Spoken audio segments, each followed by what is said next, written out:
জয় যিশু। আজকে নতুন আবার একটা ভিডিও নিয়ে এসেছি আপনাদের সামনে। ভিডিওটা শুরু থেকে দেখতে থাকুন। আজকের কন্টেন্টটা হয়েছে যে পরিশ্রম কখনো ব্যর্থ হয় না, মানে পরিশ্রমের ফল কখনো ব্যর্থ হয় না। কোনো মানুষ যদি কঠিন পরিশ্রম করে, সে কিছু না কিছু ফল সে পাবেই।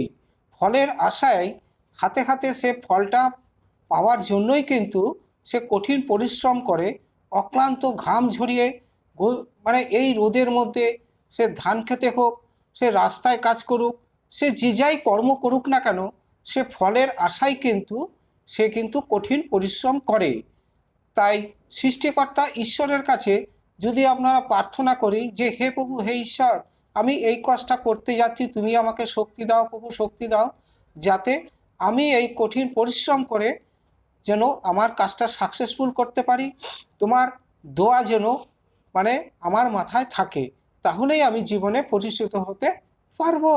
তুমি আমার সঙ্গে থেকো, সাথে থেকো, এবং কোনো অশুভ শক্তি শয়তান যেন আমাকে ক্ষয়ক্ষতি বাধাবিঘ্ন সৃষ্টি না করে, তাহলে কিন্তু আমার কাজের এই কর্মফলটা কিন্তু বিশাল ক্ষতি হয়ে যাবে। এই রকমভাবে মনোভাবাপন্ন সম্পূর্ণভাবে কেউ যদি ঈশ্বরের কাছে মানে প্রভুর কাছে প্রার্থনা করে সেই কাজে হাত দেয়, সেই কাজটা কিন্তু অবধারিত সুফল সে হাতে হাতে পাবেই। তাই বলছে পরিশ্রম কখনো ব্যর্থ হয় না।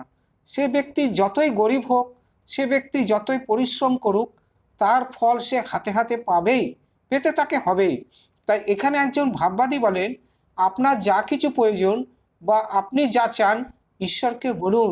ঈশ্বরের কাছে মুখ খুলে প্রার্থনার মাধ্যমে বলতে হবে, চাইতে হবে যে হে প্রভু ঈশ্বর, অমুক জিনিসটা আমার কিন্তু খুবই প্রয়োজন, আমার কিন্তু খুবই দরকার, এবং এটা যদি আপনার জন্য সবথেকে ভালো হয়, তার সময় তিনি তা আপনাকে দেবেন। কারণ ঈশ্বর আমাদের দেওয়ার জন্যই কিন্তু জন্ম দিয়ে পৃথিবীর বুকে পাঠিয়েছেন। তার উপরে কিন্তু আমাদের জীবন কাঠি, মরণ কাঠি, এবং আমাদেরকে পরিত্রাণ, সমস্ত কিছুর হাত থেকে পরিত্রাণ সৃষ্টিকর্তা ঈশ্বরের কাছেই আছে। কিন্তু সর্বদা মনে রাখবেন যে আপনার জীবনে অন্য যে কোনো জিনিসের চেয়ে মানে আপনার তাকে আরও বেশি প্রয়োজন, সব থেকে বেশি প্রয়োজন সৃষ্টিকর্তা ঈশ্বরের উপর। কারণ তিনি বিশ্বপিতা, তিনি আমাকে জন্ম দিয়ে পৃথিবীর বুকে পাঠিয়েছেন। আমার অন্তরে যে আত্মা আছে, মানে ঈশ্বরের আশীর্বাদের ফলে খেয়ে পড়ে বেঁচে আছি, আমি যে কঠিন পরিশ্রম করে কর্ম করছি তারই কিন্তু আশীর্বাদের ফলে। তাই ঈশ্বর যদি আমাদের শক্তি না যোগায়, আশীর্বাদ না করে, কোনো কাজ কিন্তু আমরা সফলতা অর্জন করতে পারবো না, যে যাই কাজ করি না কেন। তাই সবই কিন্তু তার হাতেই। তা প্রভু চাইলেই সব কাজ হবে, প্রভু যদি না চায় কোনো কাজ হবে না। তাই প্রভুর উপরে নির্ভরশীল হয়ে আমাদেরকে চলতে হবে।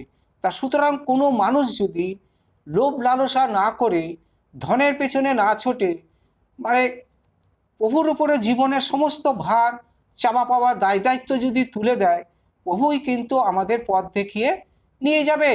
তাই বলছে ঈশ্বরই সব, তাকে বাদ দিয়ে কিছুই আমরা নই। ঈশ্বরকে বাদ দিয়ে কখনোই আমরা কোনো কিছু করতে পারি না। আবার প্রভু কাহেন, মানে আমাকে বাদ দিয়ে তোমরা কিছুই করতে পারো না। তাই প্রভুই কিন্তু একমাত্র পথ। এই পথে যে চলবে সেই পরিত্রাণ পাবে, অনন্ত জীবন লাভ করবে। আর যে যাই কর্ম করুক না কেন, সে কাজে সে সফলতা অর্জন করতে পারবে। তা প্রভুর পথেই কিন্তু আমাদের চলতে হবে, প্রার্থনা করতে হবে যে হে প্রভু ঈশ্বর, আমি তোমার শরণাপন্ন হচ্ছি, ওই কাজটা আমি করতে যাচ্ছি, করার আগে তোমার দোয়া, তোমার আশীর্বাদ যেন আমার মস্তকে থাকে।